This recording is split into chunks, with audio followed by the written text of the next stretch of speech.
All right, and welcome back. Last time we were talking about the different aspects of imperialism, new imperialism of the 19th century. We discussed the economics, the political aspects of imperialism are pretty well defined in that governments, right, want to extend their influence all over the world and want to be powerful. That's fairly straightforward. And the way to do that is to have an imprint across the world. Part of what's buttressing that at home, of course, are ideas about nationalism. And nationalism is not the same as patriotism. It is the belief that your country is superior to others.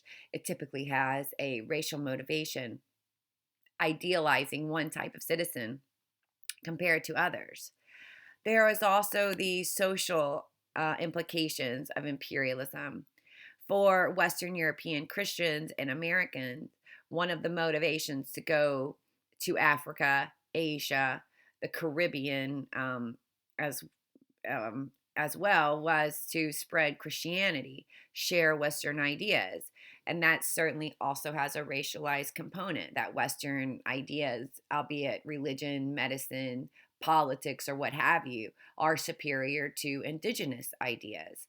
Racism is the best way to understand this, as well as social Darwinism. Darwinism is another example of why science becomes so significant to and important to imperialism. These ideas that Charles Darwin are applying to biology and the study of biology, different species, how some different species thrive over others in the natural world.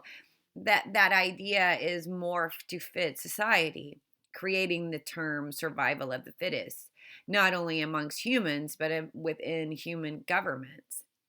And of course, this says that you're stronger if you dominate others. Again, it's important to note that history is not pre-described. These are people making these arguments. These are people making these decisions. It's not necessarily understood in the sort of naturalistic terms that Darwin is explaining. Nonetheless, right, throughout Europe, as well as in the United States, there is the belief that Westerners need to do this, need to colonize and quote unquote socially uplift the rest of the world. That it wasn't being done for purely economic exploitation, but was done because white people were called to do this. And this is a very destructive psychological idea in that white people don't want to, but they have to. Um, and you see this manufactured across Western and white literature, paintings, political standpoints. So, this is a really corrosive idea that is perpetuated, certainly in America and across Western Europe. And you see it displayed here. This is a cartoon from the Detroit Journal from February 1899. And I'm not sure what sticks out, the first thing that sticks out at you, but this is clearly the United States. This says schoolhouse, right? So in this example, a American is taking someone who is potentially from Africa, forcing them, right? Because carrying into being quote unquote educated. Now, there are a number of ways that we can unpack this.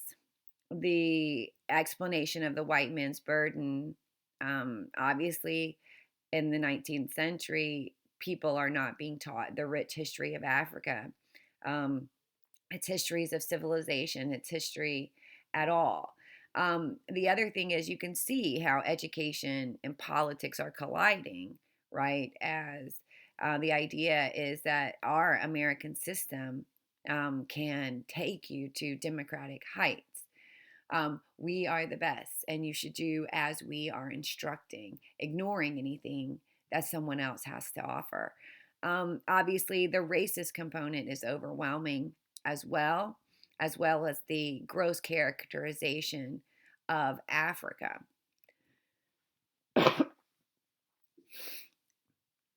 Traditionally, students, when they learn about colonization of Africa, they're focused on Western advantages, right? Such as these European empires, such as France and England, have very strong economies that are industrial. They have governments that are also increasingly close to companies. They have powerful industrial armies, superior weapons, and this is the example given.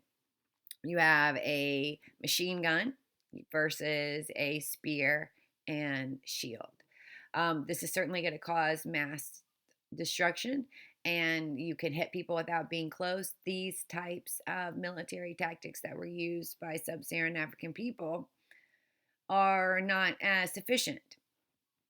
Um, Also, medical advances, right? These people have medics also with them. It's not great medicine, but they're using it where, um, in this case, doctors are not used to seeing what bullets do to the body and perhaps are unskilled at treating this type of warfare industrial trauma on the human body. There are different forms of imperial control. People can be under the form of a colony. In that case, a government actually makes the rules, controls everything. Other colonies were known as protectorates, where the another government controls you, but you have an internal government of your own people that are functioning. And then you have something called a sphere of influence, where outside power claims investment or trading rights only. So someone sort of makes a buck off of you, but isn't telling you what to do in terms of laws, or and sometimes keeps indigenous leaders in charge. And Africa will see the use of all three. We want to focus our discussion today on Africa, but no, we could look at Australia to see how this is working. We could look at Hawaii. We could look at Asia, and there again are a number of slides that really look at how this unfolds throughout India and Asia, although our topic today is really focused on Africa. You might look at some of the economic reasons why we see Europeans descend on Africa. And remember, so this is what Africa looks like before. No, sorry. These will be contemporary African countries, but there are nowhere near this many countries before imperialism. But I did want to show you some of the resources, and I have that somewhere else too. So we'll just look at a different slide for that. Africa before imperialism. Typically, if students are taught about this, they focus on Africa has hundreds of ethnicities and linguistic groups. Africa had a mixture of large empires and small villages and kingdoms. Many practice traditional beliefs, although Islam and Christianity are the two most dominant world religions practiced. What is often left out is that these African kingdoms, both Islamic and Christian alike, are incredibly advanced. They are advanced places of engineering and education. For example, in West Africa, as we've talked about before, you have the empires of Ghana, Mali, and the Songhai. You have the Benin kingdoms that are literally fortified. Let's just take a moment to look at this so you see what I'm talking about. This is in Nigeria, the city of Benin that was literally fortified, right? Um, this is one of the largest walls. I think it's the Great Wall is 4 times, yes, longer than the Great Wall of China. So if we look at the Chinese as examples of superior science and engineering, then we must apply the same adjectives to Nigeria, especially, right, since this is 4 times the size. Just wanted to make that point before we go on. These are also education centers. So if you remember the empires of West Africa, such as the Great Mosque of Jin in Mali, and the city of Timbuktu, right? inside the city of Timbuktu. This is basically a center of learning. In the Islamic world, you're also, when you learn religion, are going to learn science, and that includes math and astronomy and um, um, geometry. So I could go on. I will spare you. But we have to understand the layer of sophistication, technology, and what we're dealing with in Africa. Of course, Africa is huge. Um, some parts are more developed than others, and there's going to be a sort of level of lived experience as shared across the continent. You also see examples, as we've talked about before, of what's known as gender parallelism. This is not to say that women are treated equally in the exact same way in terms of the law in every aspect, but women did wield power. And there are examples, of course, of women leaders, women warriors, women healers. Women are going to play a critical role in resisting European influence. And we will talk about that as well. But that is important to remember as we go through this lecture. Some of the earliest examples of Europeans coming into Africa begins in the 1450s. Travel is limited because of an inability of Europeans to successfully navigate the rivers. But disease is a big issue. Europeans really aren't living long enough. So some Europeans who travel into the interior of Africa never come back. This helps to also perpetuate a mythology of Africa, quote unquote, as the dark continent for Europeans, which has a number of connotations. But Europeans can really only stay along the coastline. So some of the first examples of imperialism we see will certainly be along the Atlantic coast of Africa, but in the form of very small trading forts. And it will take a couple hundred years before the science catches up and creates medicines that allow for Europeans to live there. In the 1850s, we really start to see, as a result of in the Industrial Revolution, changes in science, the development of new medicines, European ability to live inside of the what's known as the interior of Africa, and that includes places like the Congo. Interestingly enough, there is the Congo River, right, that dips out into the Atlantic, and this will be very much the point of entry for Europeans, is to go into the river and then meet the peoples who are there. And of course, there are three specific ethnicities of the Congo that we could look at.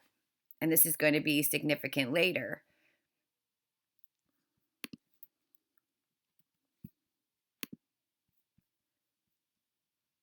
Right here, which is the Congo Basin.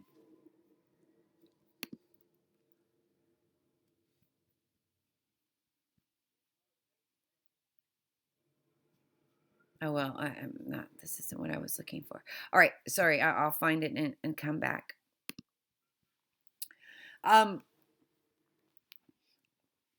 When the Belgians, and Belgium is a very small country in Western Europe, it's not England, it's not France, it does not have an empire, but its ability to capture and take this large part of Africa for itself sets off what is known as the scramble for Africa, or when other European empires come to claim large territories for themselves.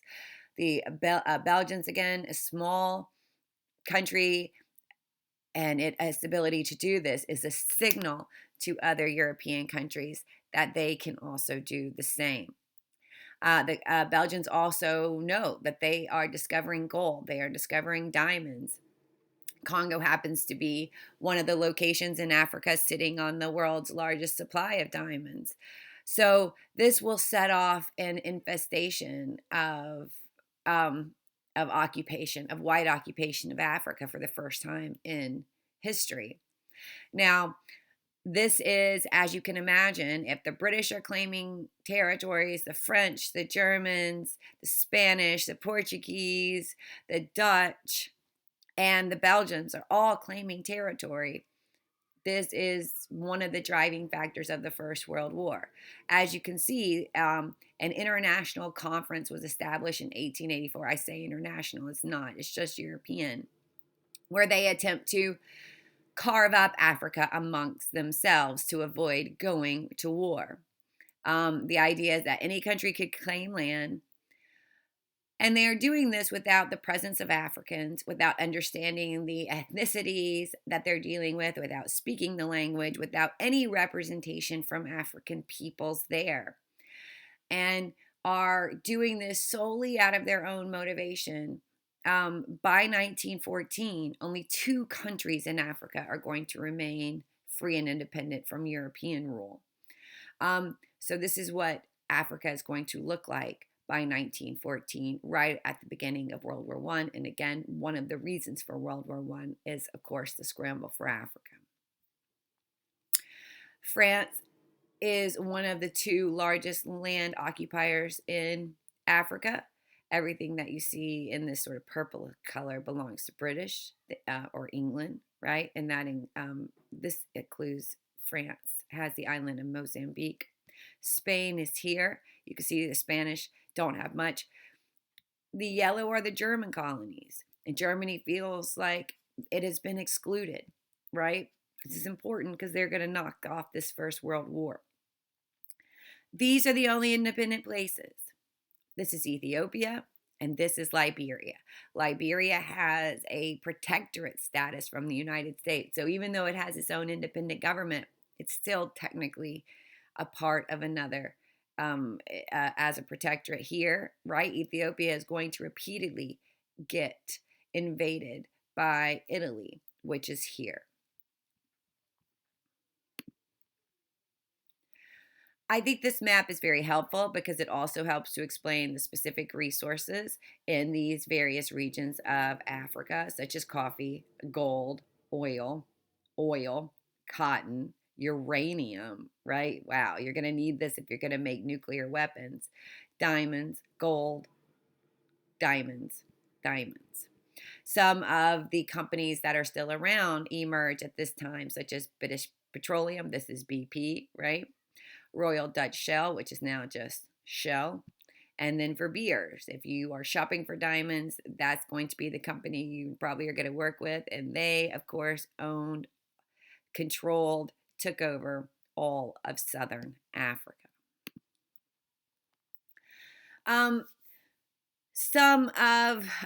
Typically, again, there is the belief that these are some of the factors that are enabling Europeans to take over. The different cultures, the different languages, a low level of technology, and existing ethnic issues. And although some of this is true, we can easily also look at this. And I'm going to just sort of highlight some of the slides that I want to share with you today. This map gives us an indication, a very clear indication, that there's no part of the African continent that does not see rebellions and resistance movements. Of course, local people will band to come together in order to defeat and become independent, whether that is in Algeria, Southern Africa, right, and German territories, British territories, or French territories. There is resistance, and this European imperialism is creating warfare across the continent of Africa by Africans who are fighting back. They do this in a number of ways. They engage directly in warfare. They create political parties. There are attempts to unify Africa. These don't prove as successful as one would want, as it will take up beginning, independence will only begin really in the 1940s. In East Africa right here, there is the Maja Rebellion, where Germans in East Africa kill nearly 26,000 people who are rising up against the Germans.